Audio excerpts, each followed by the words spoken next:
Saludos a todos y bienvenidos de vuelta a Psicofénix, Ramas y Dilemas. Soy Camila, parte de la Comisión de RCU del Centro Federado de Psicología. En este tercer episodio nos adentraremos en un nuevo territorio psicológico, la neuropsicología. Y para ello, hoy tenemos el honor de tener con nosotros a Renato Paredes, quien nos guiará a través de sus conocimientos y experiencias. Renato se ha desempeñado como coordinador del Laboratorio de Neurociencia Computacional. Asimismo, es investigador sobre neurociencia computacional y la interacción humano-máquina.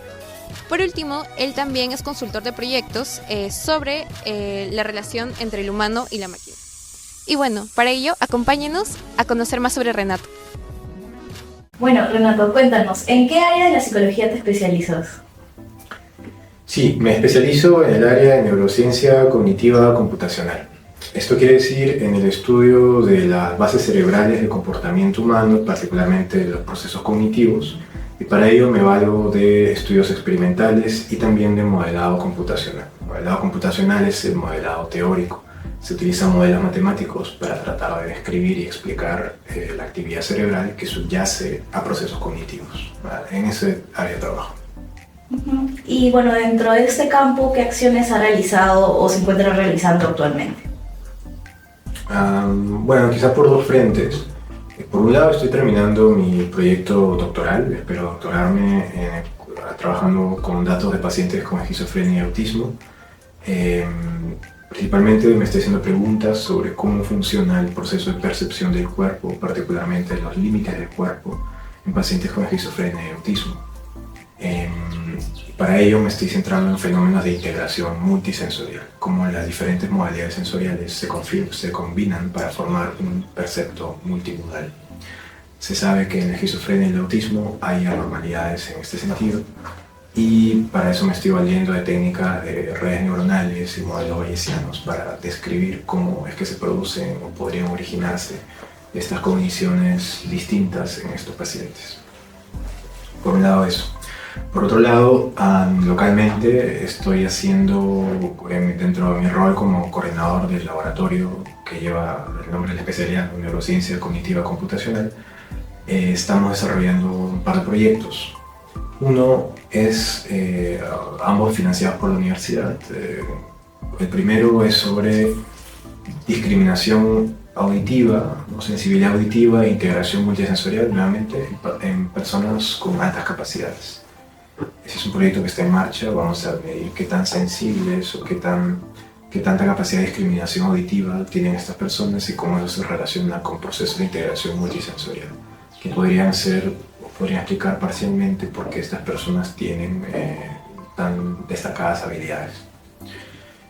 Por otro lado, estamos en un proyecto con personas que estén diagnosticadas o se sospecha que tengan síntomas de trauma complejo. Se llama Complex PTSD, ¿no? Estrés postraumático complejo. Principalmente con mujeres, es una población de mujeres que puedan tener esta condición, y lo que vamos a hacer es elaborar un perfil neurocomputacional de esta población. Eso quiere decir, vamos a tomar medidas comportamentales, cognitivas, cerebrales también. Vamos a utilizar un electroencefalograma que tenemos disponible aquí en el laboratorio para hacer un mapeo de cómo están estas funciones atencionales, de toma de decisiones, incluso procesos de percepción del cuerpo, sintomatología en esta población. ¿Por qué es importante? Porque el trauma complejo como concepto, como categoría clínica, es relativamente nueva y no ha sido tan estudiada. Además, dentro de lo poco que se puede haber estudiado, no se ha hecho demasiado con esas técnicas más modernas, ¿no? El modelado computacional o incluso mediciones con electroencefalografía. Usualmente pasa eso, que en condiciones o diagnósticos psiquiátricos que son nuevos, a veces falta mucha información. Entonces, la idea es eso, elaborar un perfil de esta población. Sí, qué interesante lo que me comentas. De hecho, yo también estoy interesada mucho en los temas de trauma complejo y sí he visto que es un área que realmente es relativamente nueva, ¿no? Así que es súper interesante. ¿Y hay alguna otra actividad que hayas realizado durante tu formación, aparte de las que me comentas? ¿Te refieres como a proyectos? Claro, como proyectos o actividades que evidencien, ¿no?, tu especialidad, ¿no?, neurociencia. Sí, bueno, quizás les puedo contar un poco mi trayectoria, ¿no? Yo empecé en las neurociencias con un proyecto de tesis que fue sobre percepción del movimiento. En aquel momento, llegando al año 2015, 2016, estaban muy de moda las neuronas espejo. O sea, tú veías neurociencias, todo el mundo publicaba las neuronas espejo y salían por todo. Entonces, bueno, yo me sumé a la ola y hice un proyecto sobre neuronas espejo. Aquella vez utilizamos un electroencefalograma para medir el movimiento de los dedos. O sea, digamos, la tarea consistía en esto, ¿no?, ejecutar movimientos simples de dedos, como finger tapping, y registrar actividad motriz. Y comparar esa actividad motriz mientras uno ejecuta que cuando uno observa. Y las neuronas espejo plantearon que son neuronas que se activan tanto durante la observación o la ejecución de movimientos. Entonces mi proyecto fue evaluar eso. Teníamos otras ideas que no llegamos a desarrollar, pero queríamos ver cómo era la percepción del movimiento en bailarines, por ejemplo, y en movimientos específicos, ya no simple de la mano, sino en movimientos quizá como parte de piezas de danza, y ver cómo era la percepción de esos movimientos. Sí, principalmente eso fue mi estudio. Otra cosa que hice luego fue ver el modelado del espacio peripersonal, ¿no?, en pacientes con esquizofrenia. Ese fue mi proyecto de maestría. Y era eso, ¿no?, los límites del cuerpo. Como hay esta idea de que te puedes fundir con el universo, no es claro el límite entre uno y el otro. Y en la esquizofrenia suele haber ideas raras sobre ese sentido. Los pacientes a veces tienen ese tipo de reportes. Entonces traté de explicar cómo eso podía responder a procesos de integración sensorial. Principalmente ese ha sido mi proyecto en los que yo trabajo. Qué interesante. Y bueno, cuéntanos, en base a tu experiencia, ¿cuáles han sido los principales dilemas éticos que has enfrentado, ¿no?, en tu ejercicio profesional? Creo que el principal es cuando uno hace este tipo de cosas que pueden parecer sofisticadas o en todo caso te mandan un poco de formación especializada que no está tan accesible, sino que demora unos meses por lo menos cultivar. Uno tiene el poder de mentir. Entonces tú haces técnicas estadísticas avanzadas, uno hace modelos matemáticos que cuando alguien los lee dice, bueno, sí debe ser. Entonces, digamos que tienes mucho control para poder manipular datos o inventar resultados o forzar las cosas. Entonces creo que siempre el dilema constante cuando uno trabaja haciendo análisis de datos avanzados, sobre todo de temas sofisticados como este, bueno, no me está saliendo lo que espero, ¿qué hago? Y te frustras y te frustras y te frustras y no te sale. Bueno, ahí lo que el científico debería hacer es cambiar tu idea y entender qué está pasando, entender el fenómeno. Pero el camino fácil es, bueno, voy a hacer que funcione. Listo. Se cumplió mi hipótesis. Claro. Y en tu caso, cuando se ha presentado esta situación, ¿qué has hecho o qué has pensado? Bueno, afortunadamente puedo decir que no soy un farsante. O sea, puedo decir que, bueno, lo que está publicado es lo que es. O sea, y siempre trato de transparentar. De hecho, todos mis trabajos, en los papers que publico, siempre hay un enlace que dice el código con el cual se analizó, esto está acá. Entonces, si alguien quiere hacer auditoría de un proceso de análisis de datos, está público, lo pueden ver. Los datos con los que trabajamos fueron estos. Claro. O sea, al menos de mi lado, hasta el momento, y espero no caer en eso, pues sí, he sido transparente en ese sentido. Finalmente, ya no es solo un tema, también es siendo ético, sí, pero ya es también hasta un tema intelectual, ¿no? Porque no hay nada más feo que quedarse en ignorancia, ¿no? Porque cuando uno tiene una hipótesis, es un razonamiento lógico, deductivo, en el cual tú planteas, ok, esto debería estar pasando, esto debería funcionar así. Y si no funciona así, es una oportunidad de aprendizaje y de comprender el fenómeno de mejor manera. Entonces, falsearlo es perderte la posibilidad de entender algo de verdad. Claro. Entonces, finalmente, decidir quedarte en la ignorancia. Y cuando uno, a menos si uno se dedica a hacer investigación, es porque no le gusta la ignorancia, porque más bien le gusta la sensación del conocimiento, le gusta la sensación de descubrir. Entonces, ya no solo por ética, no es porque es bueno o es malo, sino es porque, pucha, estás perdiendo el propósito por el cual estás haciendo las cosas.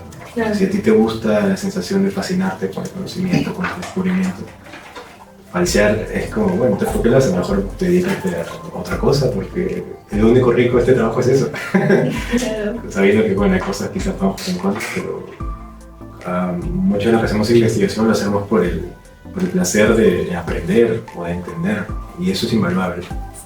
Entiendo, sí. Bueno, y en base a su experiencia, ¿qué temas o habilidades considera que no se abordan en la formación de pregrado que serían importantes conocer? Una pregunta picante, ya que me dan la posibilidad de hablar. Empecemos por las matemáticas. Creo que es fundamental. Diría tres cosas: matemática, programación y biología. Son tres cosas que se podrían reforzar mucho en el plan de estudios actual y la forma en la cual se enseña aquí en la Facultad de Psicología en la PUC. Las matemáticas, ¿qué pasa? Nosotros, si bien aprendemos estadística y tenemos 2 o hasta 3 cursos que hacen estadística profunda, como buena parte del curso, no se está enseñando a un nivel que permita al estudiante comprender realmente qué está haciendo. En estadística todo el trabajo es con matrices, todo el tiempo estamos trabajando con matrices. Y todos los análisis, finalmente, las regresiones, el análisis factorial, todo eso depende de una matriz muy interesante que se llama la matriz de varianza-covarianza. Nadie sabe eso. Entonces le preguntas a un estudiante promedio de psicología qué es la varianza, a un profesor, algunos lo dirán, otros no. Entonces hay conceptos de álgebra lineal que son necesarios para entender la estadística un poco más en serio. Deberíamos tener una base de álgebra lineal y una base de cálculo multivariable. No digo el mismo nivel de cálculo, el mismo nivel de álgebra lineal que se enseña en ciencias, pero hay una base común que cualquiera de nosotros podría hacer sin ser demasiado habilidoso en matemáticas. Es simplemente conceptos para poder entender. Y con esa base, enseñar la estadística de verdad. Entender que, bueno, estos son trabajos, se hace la matriz, por un análisis factorial es una descomposición de matrices, por ejemplo. Entender que es un autovalor, un autovector de verdad, no simplemente saber que si es que más o menos de uno te quedas con el factor o no, o sea, entender en serio los análisis que hacemos, porque entenderlo en serio nos abre también la posibilidad de hacer análisis nuevos. Cuando uno hace un doctorado, cuando uno hace estudios superiores, no aplicas las técnicas que ya existen y que están en los paquetes, sino tú mismo creas nuevas técnicas. Para tú crear una nueva técnica tienes que entender cómo funcionan al menos las clásicas. Y para entender cómo funcionan las clásicas tienes que saber al menos esos conceptos de álgebra y cálculo elementales. Diría eso. Por el lado de la que maneje programación, exacto, pues para poder implementar nuevas técnicas de análisis matemático necesitas hacerlo el día de hoy, no lo haces a mano, lo haces en código.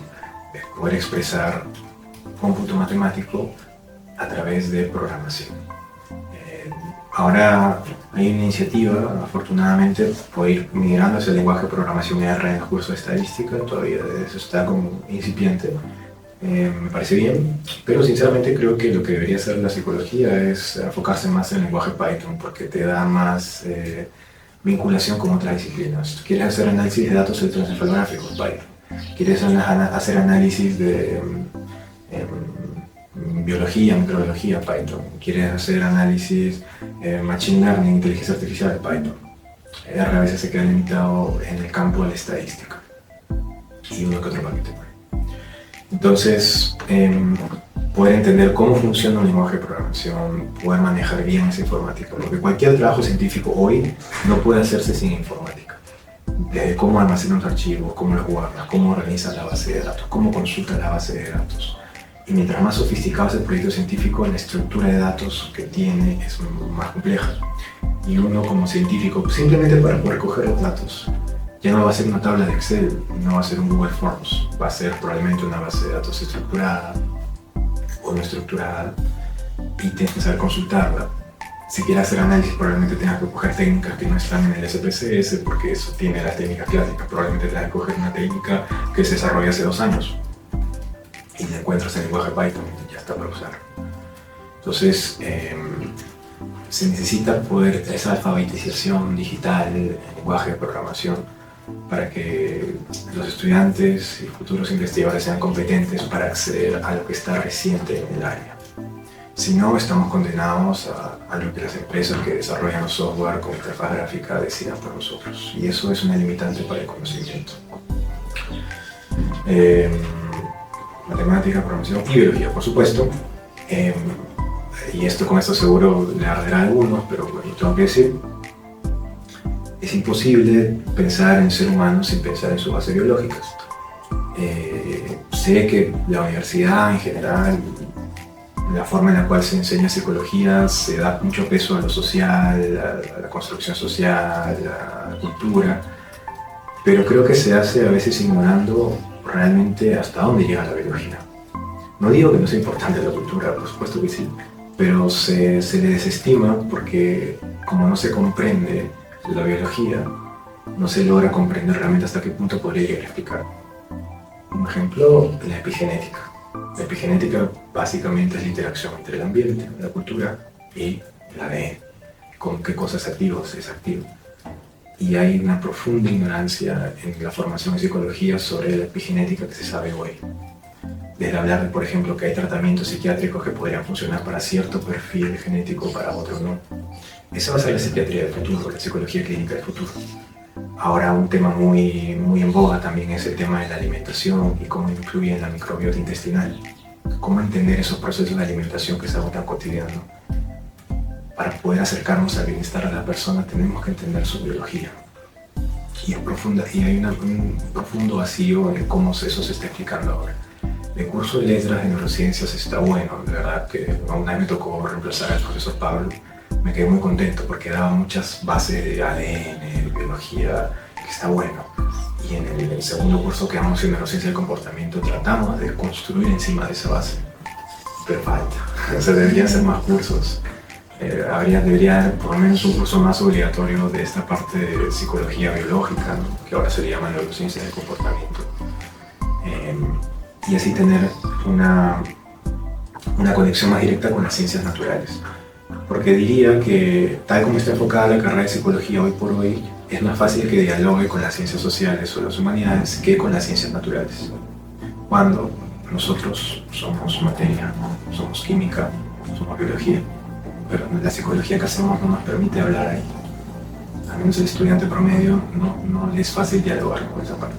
Y para dialogar con esa parte, álgebra lineal, matemáticas, programación y bases de biología bien formadas. Eso nos va a permitir dialogar y abrirnos a otras ciencias y que entonces nuestro estudio del comportamiento humano sea más amplio.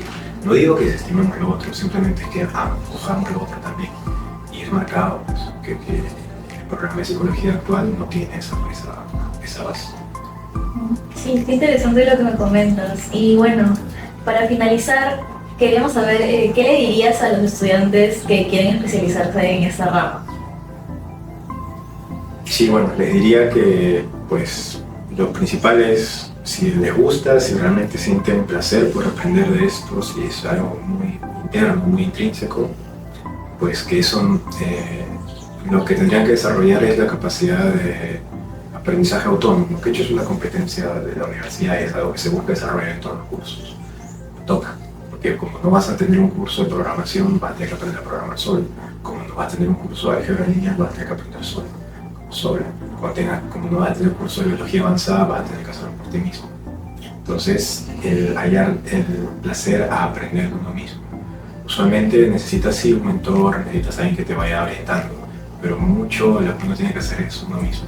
Abrir los libros, meterse a internet, es una disciplina, meterse a cursitos por ahí, cursitos por allá, pero uno hacerse responsable de su aprendizaje. Que eso fue lo que hice, o sea, cuando mi proyecto tuve un buen mentor que fue el profesor Alex Dávila, a quien estoy eternamente agradecido, porque él me enseñó eso también, me enseñó a aprender por mí mismo. Pero de vez en cuando, por supuesto, hablábamos, como teníamos conversaciones y me decía, ¿te serviría revisar esto? ¿Te serviría revisar esto? Y yo cogía, me devoraba los libros, aprendía y ya me fui haciendo más autónomo. Entonces ahora tengo un interés de investigación, sé que tengo que aprender esto, pues voy revisando y lo mismo lo construyo. Entonces eso, si ustedes quieren hacer esto, tienen que desarrollar esa capacidad. Porque no hay un entorno institucional que les va a cultivar de base y eventualmente así lo hubiese a nivel de posgrado, pues no tiene que hacer eso. O sea, cuando uno ya hace investigación a nivel avanzado, te hayan formado bien o formado mal, te va a tocar hacer eso. Así que es mejor que lo aprendan desde ahora. Y por supuesto, a quien esté interesado, estoy más que contento de conversar, orientarle y señalarle por dónde es que tendría que ir para si quiere empezar a aprender de esto. Y bueno, también estamos ahorita en el laboratorio de neurociencia cognitiva computacional. Es un laboratorio incipiente, tiene menos de un año de formado y estamos empezando con pequeños proyectos, con lo cual significa que proyectos de tesis o no, por cualquier naturaleza de proyecto que tengan interés en hacer, pueden acercarse, plantear una iniciativa y lo conversamos. Porque esto va a comenzar a crecer en tanto haya más personas que quieran hacerlo. Yo estoy haciendo lo más que puedo con mi equipo, pero necesitamos crecer, que esto no solo se confine a los intereses que yo pueda tener, porque en general, incluso hasta los temas más sociales, se pueden abordar experimentalmente con neurociencia. No importa qué pregunta de investigación tengas, esto es finalmente un método, una herramienta para dar un tipo de respuestas. Entonces, si es así, si tienen un interés, pues vengan y conversemos para ver qué proyecto podemos hacer. Sí. Bueno, muchas gracias, Renato. Hemos llegado al final de la entrevista. Agradecemos mucho tu tiempo y disposición. Estoy segura que esta información va a ser súper valiosa para quienes estén interesados en la rama. Y bueno, no sé si para finalizar tal vez quisieras mandar un saludo a la Cámara de los Estudiantes despidiéndote. Bueno, muchas gracias por escuchar esta entrevista. He abierto con sinceridad lo que me han preguntado y espero les sirva para su formación y pues tomen las decisiones profesionales que tengan que hacer. Muchas gracias y todo lo mejor en sus carreras. Y así llegamos al final de otro fascinante episodio de Psicofénix, Ramas y Dilemas. Agradecemos a Renato por su tiempo y tan interesantes ideas que nos ha contado. Recuerden suscribirse al canal de Spotify, YouTube y seguirnos por Instagram, @Sepsiscolfederado, para conocer el siguiente episodio. ¡Nos vemos!